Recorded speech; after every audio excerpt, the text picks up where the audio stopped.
It's like hitting a brick wall. You know, you take 9 months to plan a pregnancy, and you have a baby shower, and you set up the nursery, and you've got it all set in your mind of how this is going to be. And then one day after another, after another, after another, we've got one doctor after another just up in arms. You want to believe that somebody's lying to you. You know, you want to believe that somebody made a mistake. You forge ahead, but there's a certain amount of desperation there. You want it to change. You want somebody, like I say, you want somebody to be wrong. But you step up, you're a parent.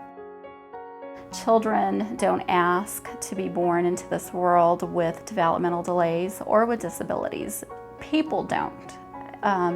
So it's important that they have that information at their fingertips, because it can be very overwhelming for families. So they did a chromosome analysis, and it took probably a good 10 days to get the results back. And I think what was really difficult is they had told us, the pediatrician says she has a piece of 2 on 9. Well, what does that mean? What does that mean? And of course, what do we do this day and age? We jump on the internet, right? And there was nothing. There was nothing. I couldn't find any information about chromosome 2, chromosome 9, what could this mean? And I asked her doctor says, I don't know. I think that was the most frustrating part, was there was really no answers. Here's what's going on. They feed you this information, and then you ask them, well, what can we expect? And you get a lot of shrugging of the shoulders. We don't know. And you can't really blame them. They don't know. I appreciate their honesty. However, we don't know either. And it leaves you in the lurch. It leaves a lot of frustration in the wake. It really does. Our pediatrician referred us to the Resource Exchange immediately when she was diagnosed with this odd karyotype. A karyotype is the numbers and letters they set out based on your different genetics. And she says, well, I'm going to go ahead and refer you to the Resource Exchange for early intervention. The earlier that we can see a child with developmental delays, the better. Our hopes are that we can get children to meet their developmental milestones sometime within those first 3 years. We help the families determine goals, we help the families establish plans, and then we set them up with different services. And then all of a sudden, you have a place like the Resource Exchange step up and tell you, well, here's where we go from here. Here's where we step up with this. Here's what we need to be focused on. It really helps. They don't just help the children; they help the family. They help the family quite a bit to gain focus and direction. We also connect them to other resources such as the Colorado School for the Deaf and Blind.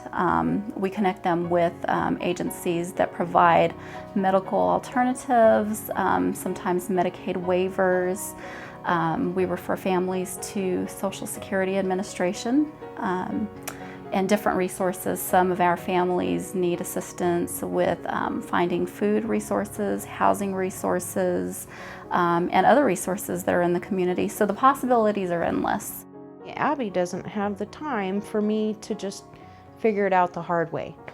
By the time you figure out where to go and how to get it paid for, and then there's lots of paperwork and intake and things, that all the while the child's missing out.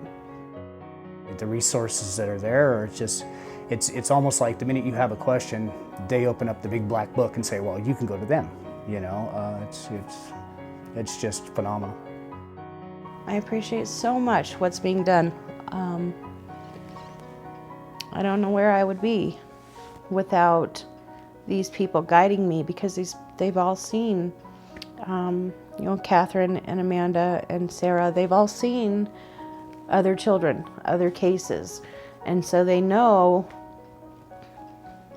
let's try this or let's try that, and things that have been effective with other children. And there's no way for us to have that without them. It's one of those things that, as a parent, without the need for it, you don't know things like this are there. When it comes down and you need it, they step up in ways that you can't even imagine. And for that funding not to be there, I think we'd still be running around in circles trying to figure out what was next. It's like I say, it's invaluable. I have very high hopes for Abby.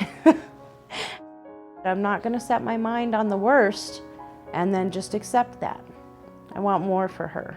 I'm going to make sure that she gets everything that she can, as much of a normal life that a child should have.